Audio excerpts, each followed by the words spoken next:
इस लाल बटन को दबाकर मेरे चैनल नारायण ज्योतिष को सब्सक्राइब करें और इस बेल आइकन को भी क्लिक करें। हिंदू धर्म में कुल 4 वेद और 18 पुराण हैं और इन वेदों पुराणों में देवी देवताओं की जन्म से लेकर उनके अवतार और अन्य कृत्यों की जानकारी का वर्णन किया गया है। दुविधा की बात तो यह है कि कुछ समान बातों से परे सभी में कहानियों का अलग अलग तरीके से बखान किया गया है, जो इन जानकारियों की विश्वसनीयता को और भी अधिक पेचीदा बना देता है।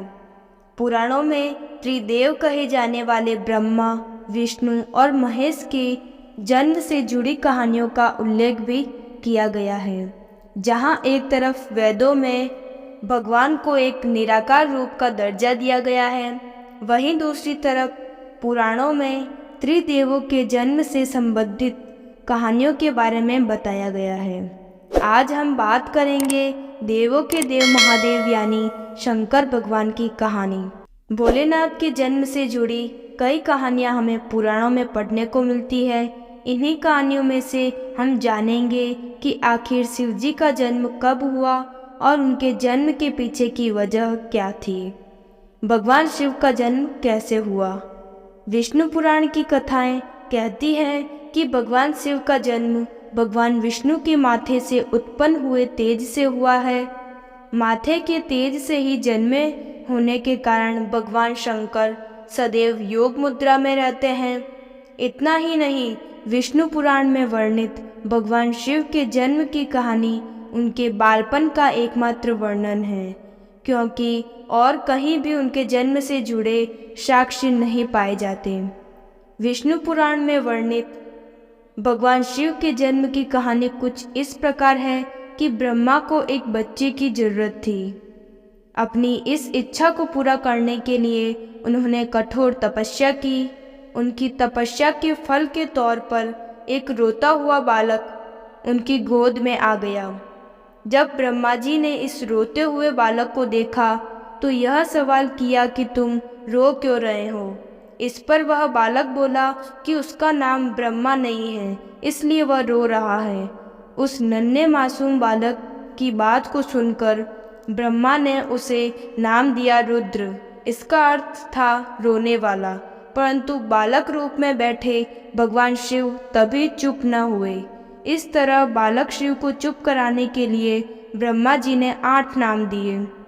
वे 8 नाम हैं रुद्र, भाव, उग्र, भीम, शर्व, पशुपति, महादेव और ईशान।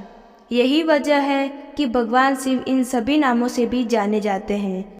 शिव जी के जन्म के पीछे की इस पूरी कहानी की बात करें तो कुछ इस प्रकार है। जब संपूर्ण ब्रह्मांड, धरती, आकाश और पाताल जलमग्न था, उस समय ब्रह्मा, विष्णु और महेश के अलावा कोई भी अस्तित्व में नहीं था।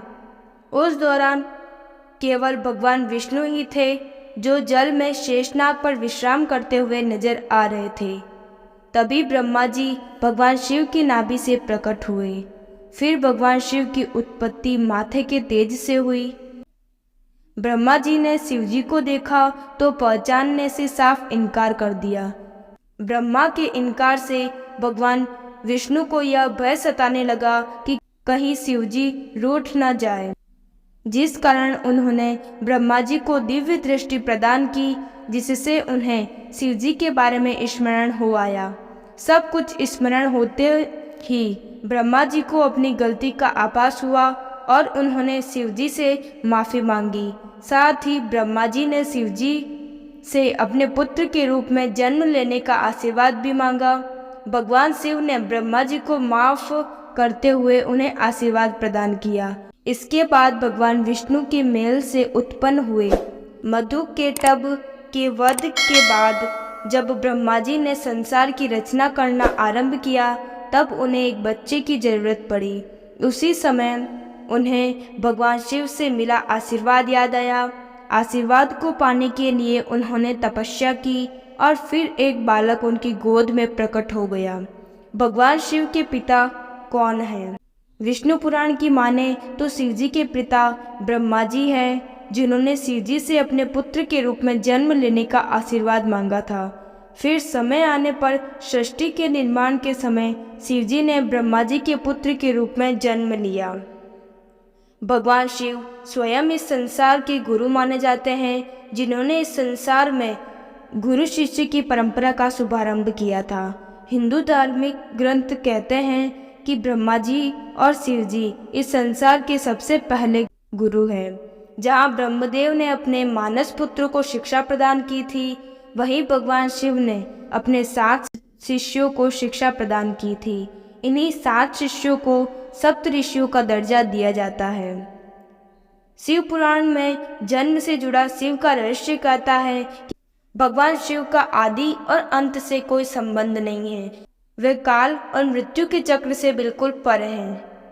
शिव पुराण के अनुसार भगवान शिव स्वयंभू है, जिनका जन्म स्वयं हुआ है।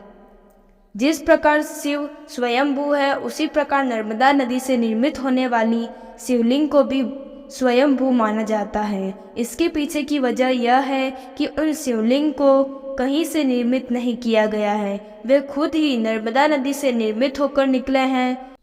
नर्मदेश्वर शिवलिंग स्वयंभू होने के कारण अपने साथ कई विशेषताओं को लिए हुए हैं।